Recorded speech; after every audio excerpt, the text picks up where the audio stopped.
محترم بھائیوں، دوستوں اور بزرگوں،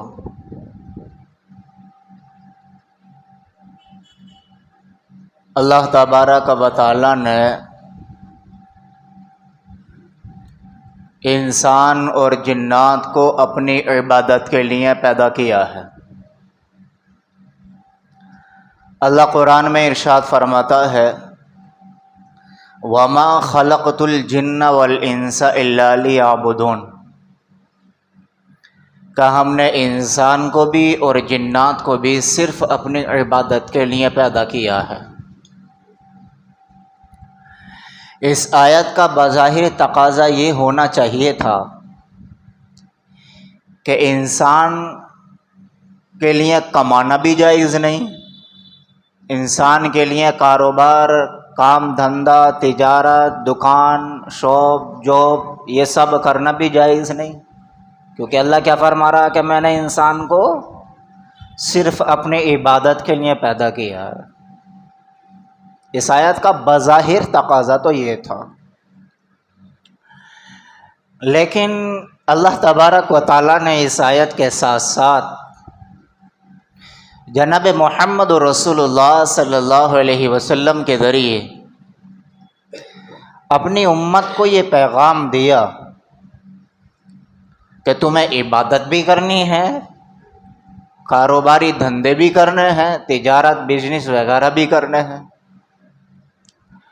اور یہ سارا کام جو انجام دینا ہے وہ میرے طریقے پر کرنا ہے۔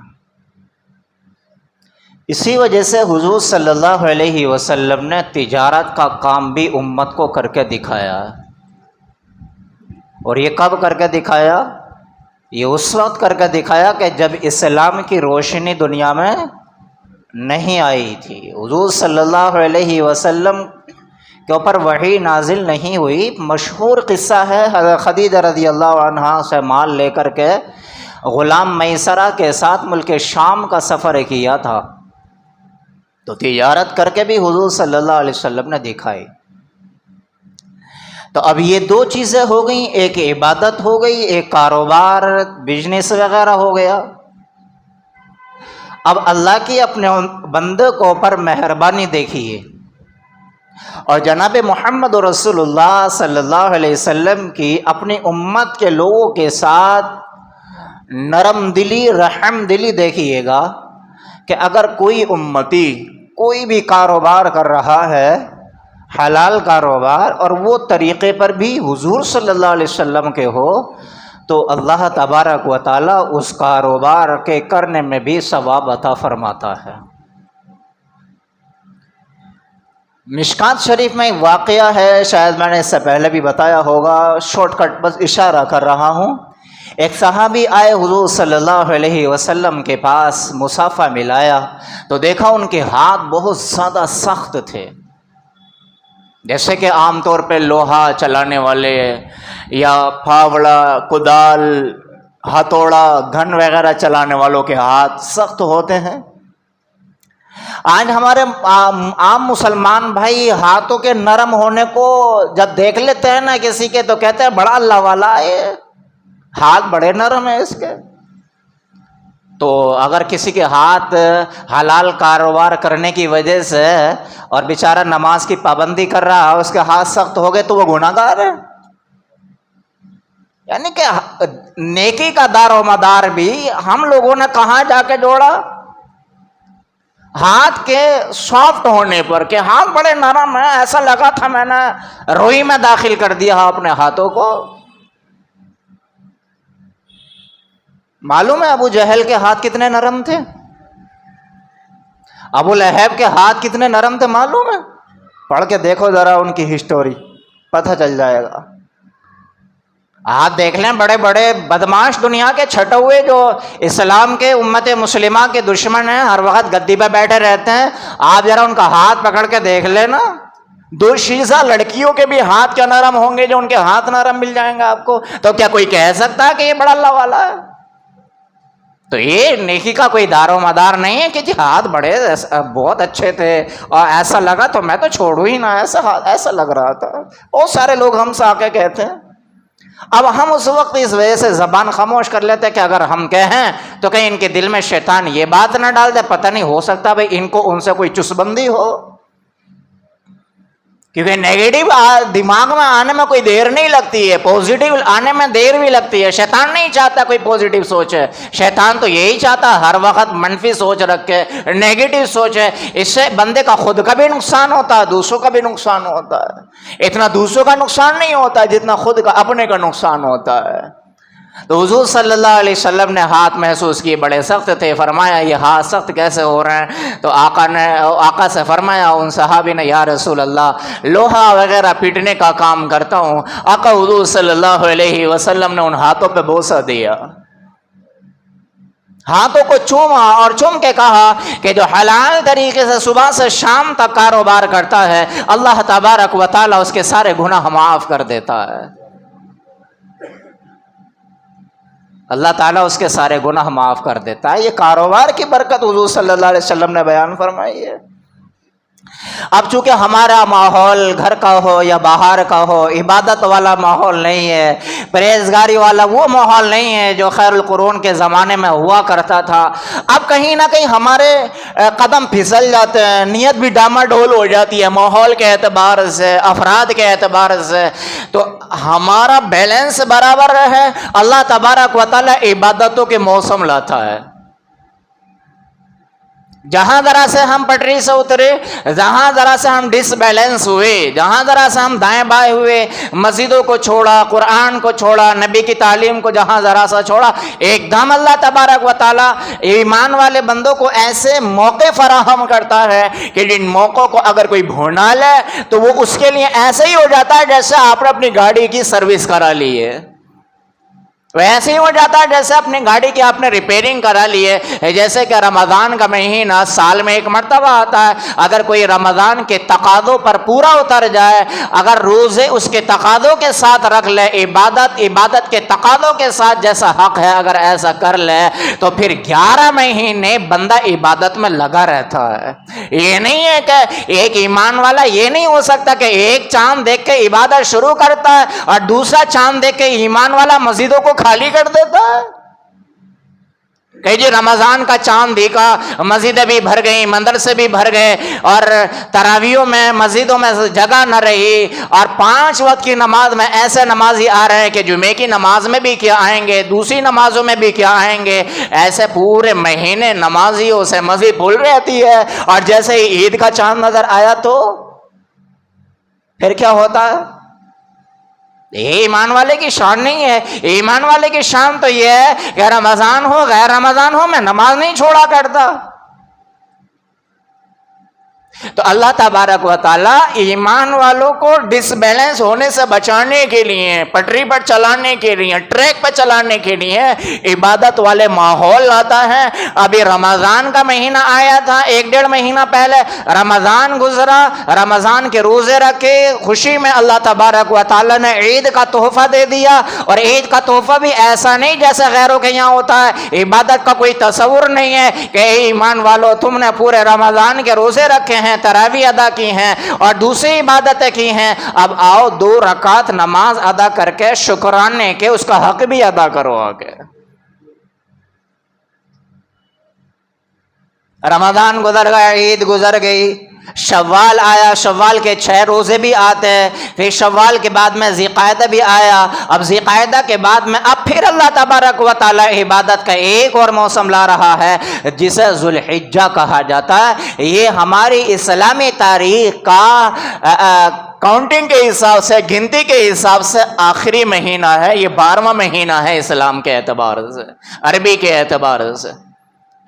ذو الحجہ کا مہینہ آخری، اور اس کے بعد جو محرم کا مہینہ ہے وہ پہلا مہینہ ہے، اس مہینے میں بھی عبادت کا ثواب بڑھ جاتا ہے، اور اس مہینے میں بھی عبادت کا ثواب بڑھ جاتا ہے، اور اتنا ثواب بڑھ جاتا ہے، اتنا ثواب بڑھ جاتا ہے۔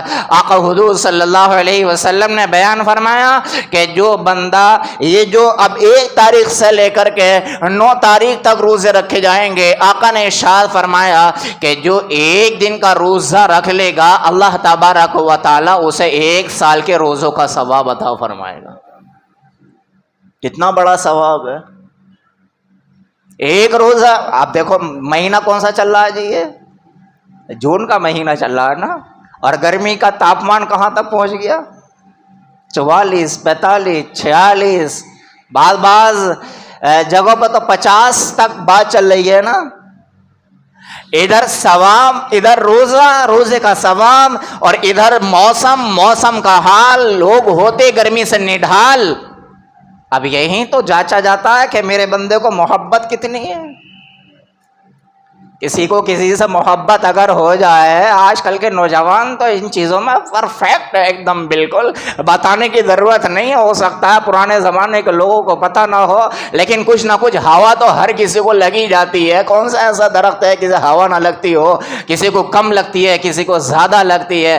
آج کل کے نوجوانوں سے ذرا پوچھ کے تو دیکھو, اگر کسی کو کسی سے یہ وہ محبت کی بات کر رہا ہوں کہ جو گناہ والی محبت ہے, کہ جس میں شروع سے لے کر حرام کاری ہے, زنا کاری ہے, بدکاری ہی بدکاری ہے, اللہ اور اس کے رسول کی نافرمانی ہے, معاشرہ بھی گندا ہوتا ہے, سماج بھی گندا ہوتا ہے, انسان کا کریکٹر بھی گندا ہوتا ہے. ہر اعتبار سے کہیں انگلی رکھنے کی آپ کو جگہ نہیں ہے. یہ ان فانی محبتوں کی بات کر رہا ہوں جہاں بندہ 2 2 2.5 3 گھنٹے فون پر لگا رہتا تھا.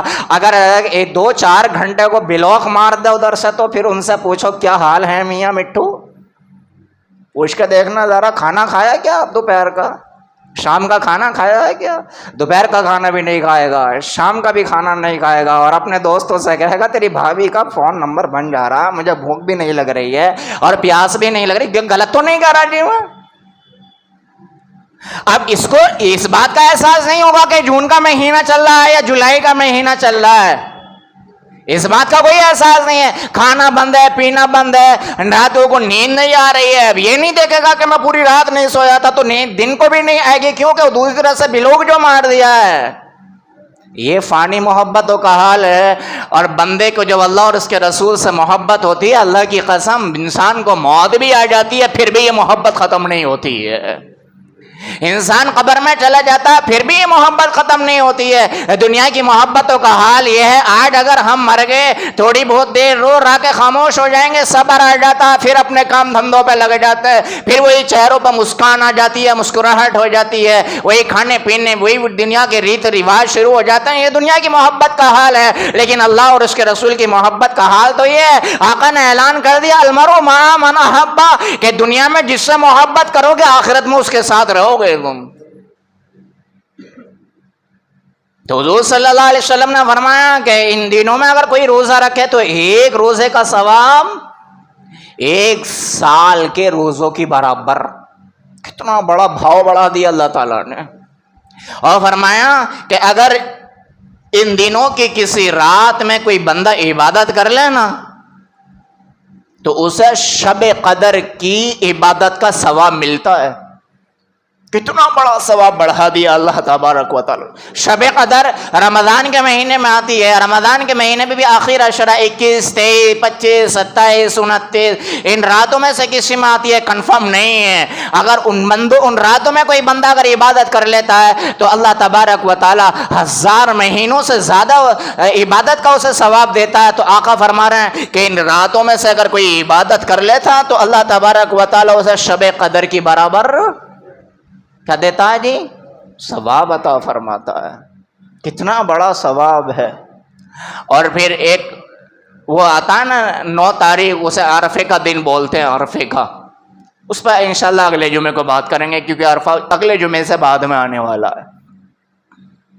تو اللہ تبارک و تعالیٰ اپنے بندے کو عبادت میں ہمیشہ چلانے کے لیے, کیونکہ اللہ کو یہ بات بالکل پسند نہیں ہے, بالکل پسند نہیں ہے. یہ غیروں کا طریقہ کہ ایمان والا صرف رمضان میں عبادت کرے. صاحب اب بتاؤ ذرا, ایک چھوٹی سی بات کہہ کر میں آگے بات بڑھاؤں گا. ہم نے رمضان میں عبادت بھی ساری کی ہے.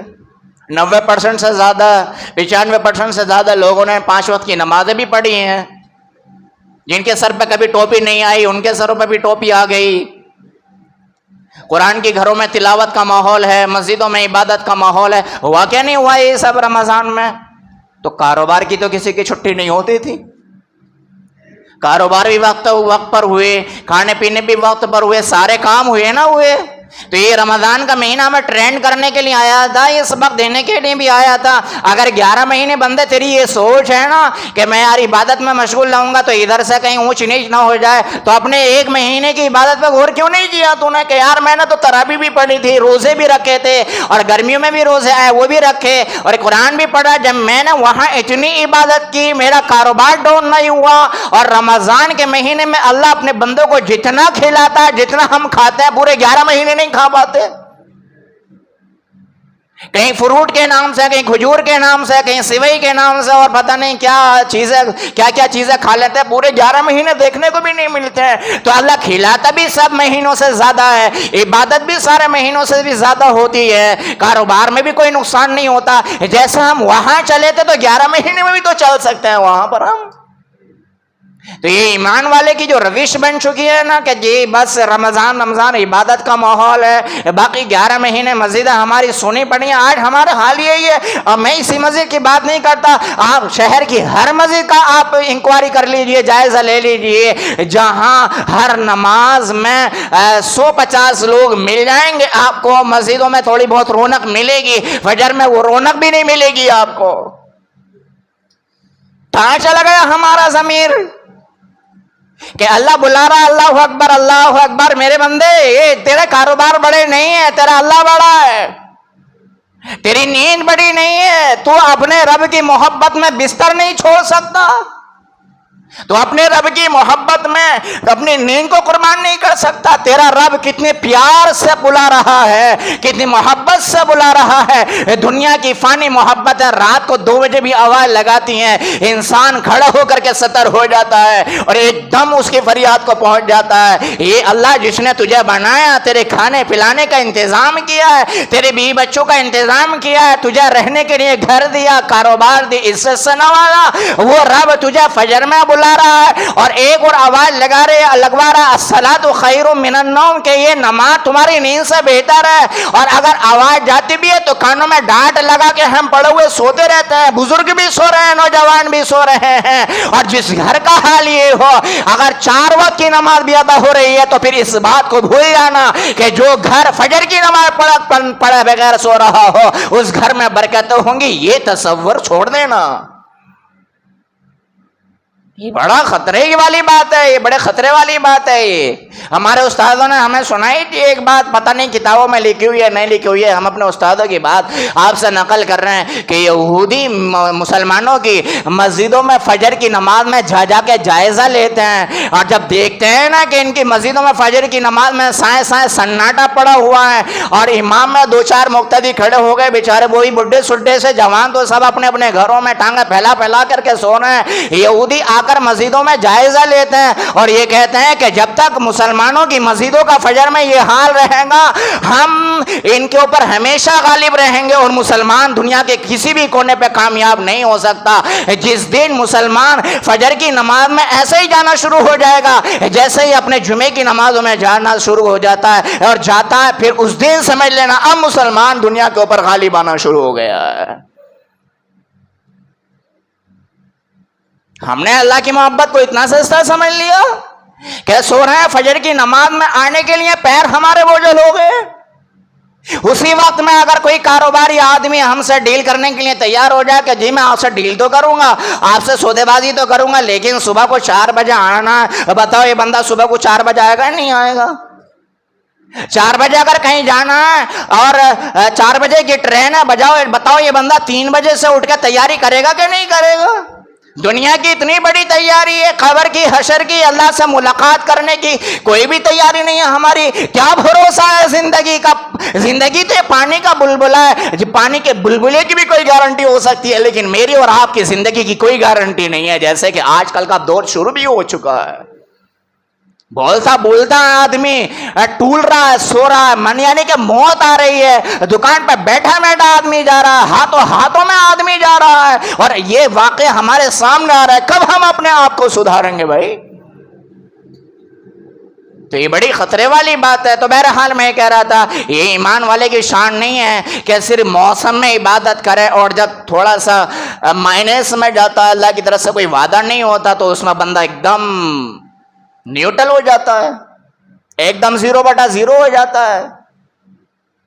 اور حضرت ابراہیم علیہ الصلاۃ والسلام نے معلوم ہے جو میں نے آج کے دن دعا بتائی تھی، پہلی دعا کیا مانگی تھی؟ ھذا البلد آمنا، اے اللہ میرے اس شہر کو امن والا بنا دینا۔ بلد عربی میں شہر کو کہتے ہیں۔ اب دیکھو یہاں سوچنے والی بات یہ ہے کہ حضرت ابراہیم علیہ السلام نے اپنے بچے کو، اپنی بیوی کو جب یہاں چھوڑا تھا تو یہ تو شہر نہیں تھا، تو پھر شہر کیوں کہہ رہے ہیں حضرت ابراہیم علیہ السلام کہ اللہ اس شہر کو امن والا بنا دینا؟ ایک جگہ ایک بچہ ایک عورت ہو، کوئی اسے شہر کہہ سکتا ہے؟ جبکہ حال وہاں کا یہ ہے کہ پانی تک وہاں پر نہیں ہے، چاروں طرف کالے پہاڑ ہیں، کالے پہاڑ، نہ چرین نہ پرین نہ آدم کی ذات، اور پھر بھی حضرت ابراہیم علیہ السلام کیا کہہ رہے ہیں؟ اس شہر کو امن والا بنا دینا۔ کیوں کہہ رہے ہیں؟ یہ بات بڑی سوچنے والی ہے۔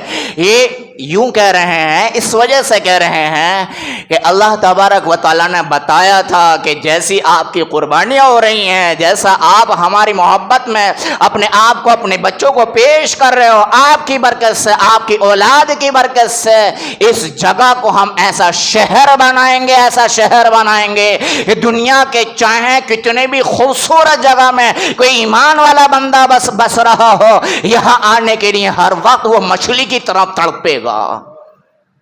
بتاؤ جی، آج ایمان والا تڑپتا نہیں تڑپتا؟ کتنے حاجی حج کو گئے، حج کے ارادے سے گئے، کتنی مرتبہ ایسا ہوا ہے آپ سے ہم سے ملاقاتیں کی ہیں، ہماری آنکھیں نم ہوئی ہیں نہیں ہوئی ہیں کہ آپ حج کو جا رہے ہو، اللہ آپ کے سفر کو آسان کرے، اور دعا کرنا کہ اللہ تعالی ہمیں بھی بلا لے۔ نم ہوئی نہ ہوئی آنکھیں؟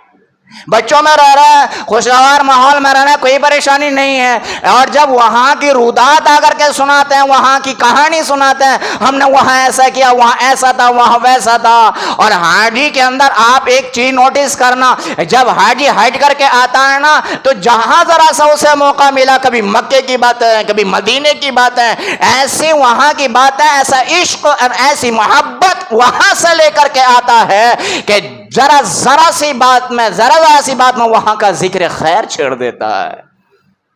ذرا سے جہاں ذرا سا موقع ملا، کبھی مکے کی باتیں، کبھی مدینے کی، کبھی عرفات کی، کبھی مینا کی، کبھی مزدلفہ کی، کبھی کنکر مارنے کی، اور کبھی کنکر بٹورنے کی، اور کبھی طواف کرنے کی، کبھی سعی کرنے کی، جہاں ذرا سارا موقع ملتا ہے ان اذکار کو چھیڑ دیتا ہے اور بڑے مزے لے کر کے بیان کرتا ہے۔ کیسی محبت وہاں سے اپنے سینے میں داخل کر کے لے کے آتا ہے۔ جو اللہ تعالیٰ نے اشارہ کیا تھا آپ چلتے رہو گے ہم اسے شہر بھی بنا دیں گے۔ تو آپ جب وہاں آگے جب پہنچے دعا میں، تو معلوم ہے کیا دعا مانگی؟ ربی جعلنی مقیم الصلاۃ ومن ذریتی، اے اللہ مجھے بھی اور میری اولاد کو بھی۔ ربی جعلنی مقیم الصلاۃ، صلاۃ سمجھ میں آ گئی بھائی؟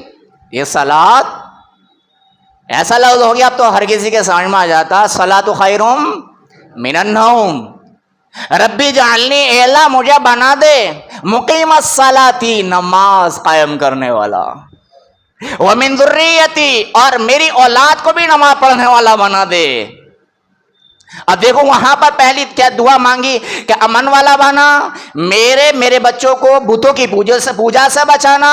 ربی انہن اضللن کثیرا من الناس ومن تبعنی فانہ منی ومن عصانی فانک غفور رحیم، کہ اے اللہ ان میں سے بہت سارے گمراہ بھی ہوں گے، جو میری مانے گا وہ میرا، اور اے اللہ جو نافرمانی کرے گا نا تو پھر تو بڑا غفور رحیم ہے، اللہ معاف کر دے گا۔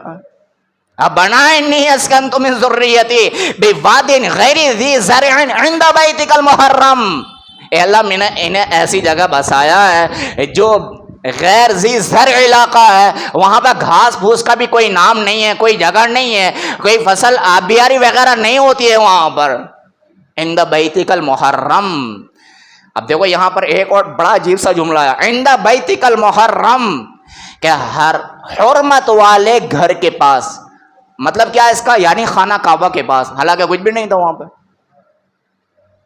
کہہ کیا رہے ہیں کہ کھانا کعبہ کے پاس بسا رہا ہوں میں، حالانکہ کچھ تھا ہی نہیں وہاں پہ، بنیادیں بھی بعد میں اٹھائی ہیں حضرت ابراہیم علیہ السلام نے اسماعیل علیہ السلام کے ساتھ مل کے، حضرت ہاجرہ کے ساتھ مل کے، لیکن کہہ کیا رہے ہیں کہ کھانا کعبہ کے ساتھ بسا رہا ہوں میں۔ اللہ نے بتایا تھا کہ کھانا کعبہ یہیں ہے، یہیں چھوڑنا ہے، اور آپ کی برکت سے خانہ کعبہ کو آباد کرنا ہے اور شاداب کرنا ہے، آپ ہی اس کی تعمیر کریں گے۔ بنیادیں تھیں لیکن وہ دب گئی تھی نوح علیہ السلام کے طوفان میں، لیکن حضرت ابراہیم علیہ السلام کو اللہ نے قربانیوں سے نکالا، قربانیوں سے نکالا، گھر بار چھوڑایا، ملک شام میں لے کر گئے، وہاں سے بیوی کو اٹھایا، بچے کو اٹھایا، بوادٍ غیر ذی زرع، ذی زر غیر ذی زر علاقے میں چھوڑا، نہ گھاس ہے، نہ پھوس ہے، نہ فصل ہے، نہ کوئی بہار ہے، کچھ بھی نہیں ہے، وہاں پر چھوڑا ہے۔ اللہ نے بتایا خانہ کعبہ یہیں ہے، پھر آؤ گے آپ یہاں پر واپس، جب بڑے ہو گئے تو اس کے یعنی کہ بچے کو ذبح کرنے کا جو واقعہ اس کے بعد پھر آئے ہیں، اور پھر حضرت اسماعیل علیہ السلام کے ساتھ آ کر کے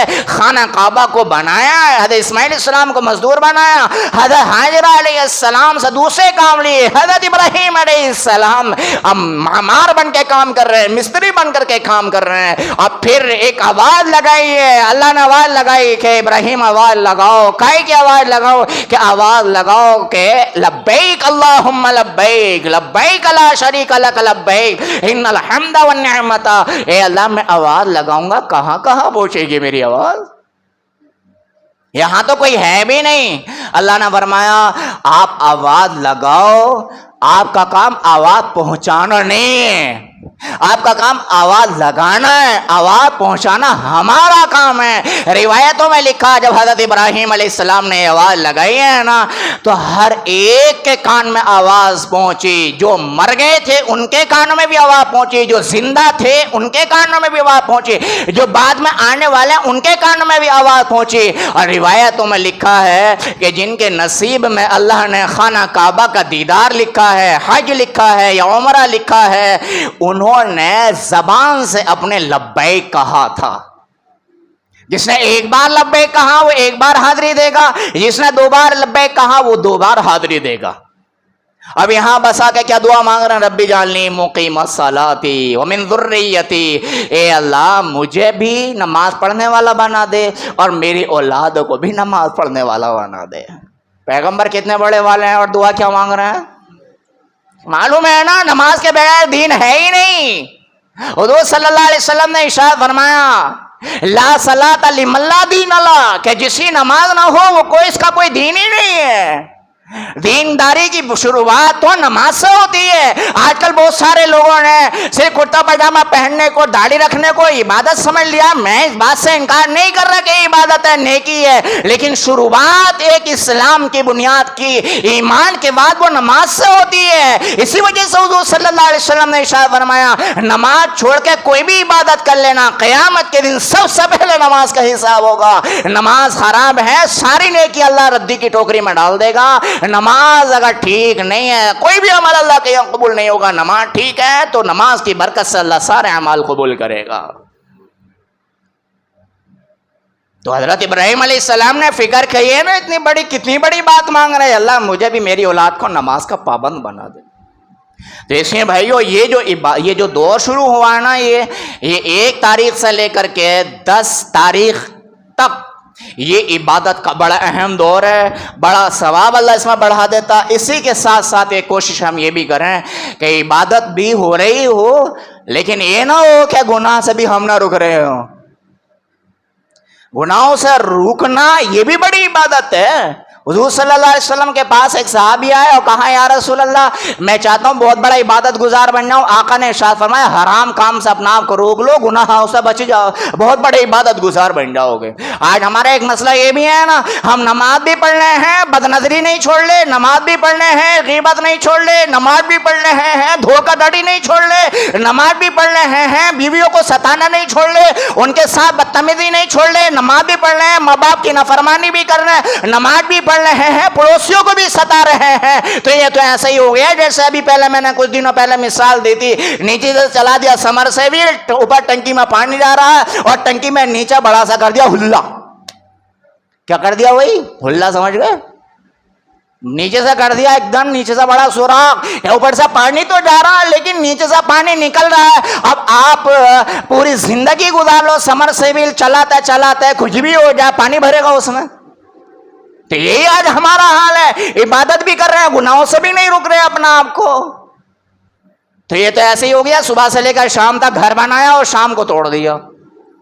تو یہ ایسے ہی ہو گیا. اسی کے ساتھ ساتھ ہم گناہوں سے بھی اپنے آپ کو کیا کریں بھائی، روکنے کی کوشش کریں. اسی طریقے سے حدیث شریف میں ایک اور عمل آتا ہے کہ جن لوگوں کا قربانی کرنے کا ارادہ ہو، جو صاحب نصاب ہیں، تو ان کے لیے ایک مستحب عمل یہ ہے کہ چاند دیکھنے کے بعد سے لے کر کے جب تک وہ قربانی نہ کر لیں، وہ مونچھ کے بال نہ کاٹیں، سر کے بال نہ کاٹیں، ناف کے نیچے کے بال نہ صاف کریں، بغل کے نیچے کے بال صاف نہ کریں، ناخن نہ تراشیں. اس میں داڑھی کا مسئلہ کوئی مت پوچھ لینا بعد میں. ہاں میں نے پچھلے سال بھی بتایا تھا. بہت سارے لوگ فون کر کے پوچھتے ہیں مفتی صاحب میں قربانی تو کروں گا، میری شیب ہو گئی بڑی بڑی، بناؤں نہ بناؤں. اب جب یہ فون آتے ہیں نا کچھ دیر تک تو ہم سوچتے رہتے ہیں جواب کیا دیں گے انہیں. وہ یہ سوچتے ہیں کہ 1 تاریخ سے لے کر 10 تاریخ تک داڑھی وغیرہ کٹانا، شیونگ کرانا ہی گناہ ہے، اور بعد میں جائز ہے. تبھی تو سوال آتا ہے. جبکہ یہ داڑھی کا مسئلہ نہیں ہے. ایک مشت سے زیادہ، اگر یہ میری ایک مشت سے زیادہ ہے، میں اگر اسے کاٹوں تو گناہ گار نہیں ہوگا بندہ. یہ ایک مشت سے زیادہ ہے، ایک مشت سے زیادہ آپ اس کو تراش سکتے ہو، اس کو کاٹ سکتے ہو. ایک مٹھی سے اگر زیادہ ہے، ایک مٹھی سے زیادہ نہیں، ایک مٹھی کے اندر اندر ہے، تو آپ کو یا مجھے تراشنے کی، کاٹنے کی بھی اجازت نہیں ہے. اور دیکھو یہ ایک مشت سے پہلے داڑھی کا کٹانا یا منڈانا، یہ ایسا گناہ ہے، ایسا گناہ ہے، اللہ معاف کرے. 24 گھنٹے ہر ایمان والا جو داڑھی منڈاتا ہے اس گناہ میں ملوث رہتا ہے. سو رہا ہے، زنا نہیں کر سکتا، بدنظری نہیں کر سکتا، چغل خوری نہیں کر سکتا، غیبت نہیں کر سکتا ہے، اور زبان کے گناہ نہیں کر سکتا، کان کے ہاتھ پیر کے گناہ نہیں کرے گا. لیکن اگر داڑھی نہیں رکھ رہا ہے تو 24 گھنٹے نماز بھی پڑھ رہا ہے تو داڑھی منڈانے کے گناہ میں مبتلا ہے. سو رہا ہے تو داڑھی منڈانے کے گناہ میں مبتلا ہے. بہت سارے لوگ کہتے ہیں سنت ہے، رکھو تو ثواب ہے، نہ رکھو تو کوئی گناہ نہیں. لیکن یہ سنت معلوم ہے، یہ واجب کے درجے میں رکھنی ہی پڑے گی. رکھی تو ثواب ہے، نہ رکھے تو بڑا گناہ ہے. نماز بھی پڑھ رہا ہے پھر بھی بندہ گناہ گار ہے. تو یہ داڑھی کا مسئلہ نہیں ہے، یہ صرف سر کے بالوں کا مسئلہ ہے، مونچھ کا مسئلہ ہے، ناخن کا مسئلہ ہے، اور ادھر ادھر کے بالوں کا مسئلہ ہے. کہ بھئی اگر آپ قربانی کریں گے، چاند دکھ گیا ہے، تو اب ایسے بالوں کو نہ کاٹیں، لیکن داڑھی کو ہاتھ لگانے کی اجازت نہ پہلے تھی، نہ بعد میں، اور نہ ہوگی. اور نہ کوئی مفتی یہ فتویٰ دے گا، نہ کوئی عالم یہ فتویٰ دے گا کہ ہاں تو قربانی کرتے ہی شیونگ والی دکان پہ چلے جانا اور نبی کی سنت کو منڈا کے نالی میں بہا دینا. کوئی بھی ایسا فتویٰ نہیں دے گا آپ کو. تو یہ داڑھی کا مسئلہ نہیں ہے. یہاں ایک بات اور سن لے اسی کے ضمن میں،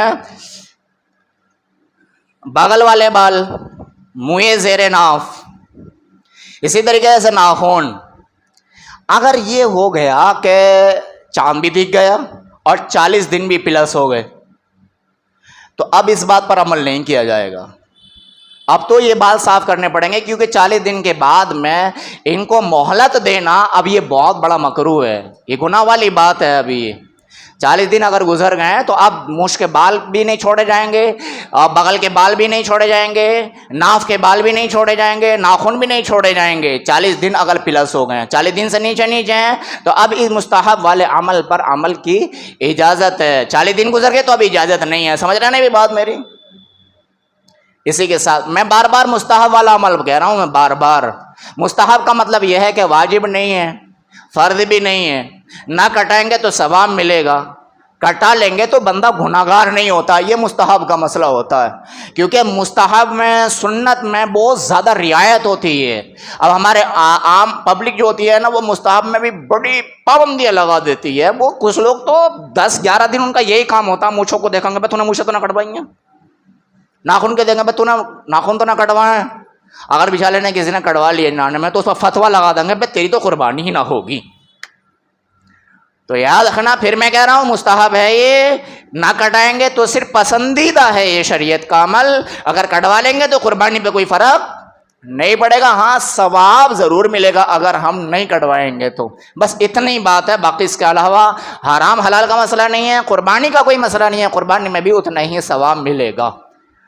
اللہ تعالی ہم سب کو عمل کی توفیق عطا فرمائے.